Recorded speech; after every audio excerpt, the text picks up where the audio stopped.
Hai people, kita balik lagi di Entertainment News. Yep. Budaya tradisional kini semakin tergeser oleh berbagai budaya asing yang masuk nih karena efek globalisasi. Dan salah satu yang mencoba untuk terus mengajarkan budaya tradisional kepada para generasi muda seperti kita ini adalah Rangga melalui teater koma.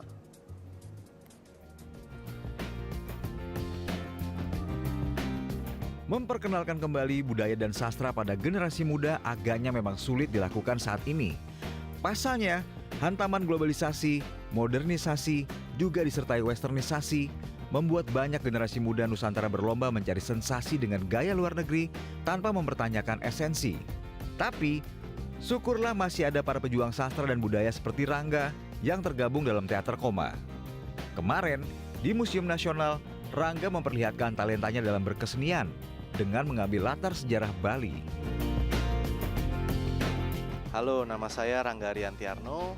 Di sini saya berperan sebagai bangsawan Bali yang menunggu dipanggil rajanya untuk ikut dalam perang Puputan Kelungkung.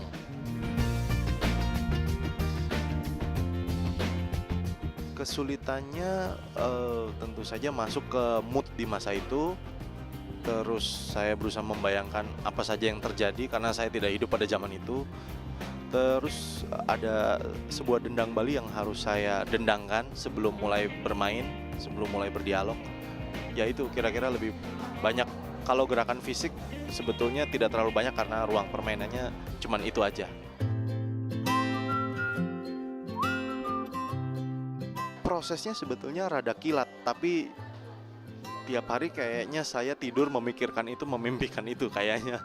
Karena mencari referensi-referensi dari internet, dari buku-buku yang udah diberikan oleh produser acara Akhir Pekan di Museum ini. Terus dengerin lagu-lagu YouTube yang bernuansa Bali kayak gitu. Lekuknya ada 9. Kalau digerakkan, liuknya seperti naga yang meradang. Siap merobek apapun yang menghadang. Besinya kuat, ditempa dengan sepenuh hati oleh pembuat. Saya sudah ikut pertunjukan dengan teater koma dari tahun 2007. Kalau untuk ini bisa dibilang seperti monolog, walaupun kita mengatakannya dongeng dramatis gitu ya. Tapi ini monolog. Untuk monolog saya baru pertama kali nih monolog. Tapi kalau untuk pentas-pentas besar yang melibatkan banyak orang, saya sudah kurang lebih ada 10 pentas besar lah saya terlibat. You make me wanna say I do, I do, I do, do, do, do.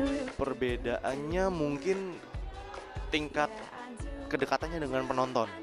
Kalau di pertunjukan besar biasanya itu di panggung yang benar luas, penonton juga jaraknya mungkin sekitar 5-6 meter dari kita. Kalau ini tiba-tiba kita melihat ke bawah sedikit, tatap mata sama penonton. Ini juga biasanya kan gedung kan gelap ya, kalau gedung pertunjukan ya digelapkan. Kalau ini kita bisa melihat ada yang nonton, oh si itu datang, oh si itu datang.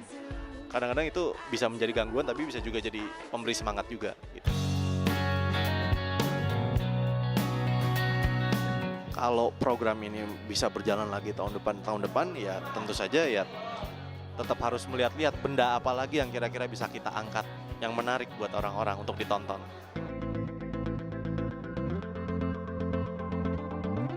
Mudah-mudahan acara ini bisa berlanjut terus sampai seterusnya, terus gaungnya bisa terdengar di luar internet, terus orang datang berduyun-duyun ke sini ngelihat pertunjukan, terus habis itu coba luangkan waktu untuk melihat benda-benda yang ada di museum. And do the things I want.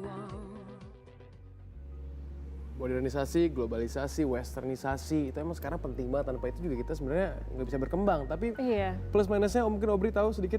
Kalau misalnya menurut aku yang paling gampang lah teknologi aja ya. Zaman sekarang kita kan udah gampang banget nih ya mau komunikasi sama orang. Mungkin kamu lagi Jakarta, terus udah gitu istri kamu lagi ada di Singapura gitu ya. Itu kan gampang banget bisa Skype-Skypean aja gitu. Ya kan? Tapi ya itu negatifnya pasti ada ya. Ya Pasti kalau misalnya ada. teknologi gitu, misalnya lagi di kafe nih nongkrong berdua, lagi pada asik semua mainan itu ya BBM Bukan ya. yang ngobrol malah udah.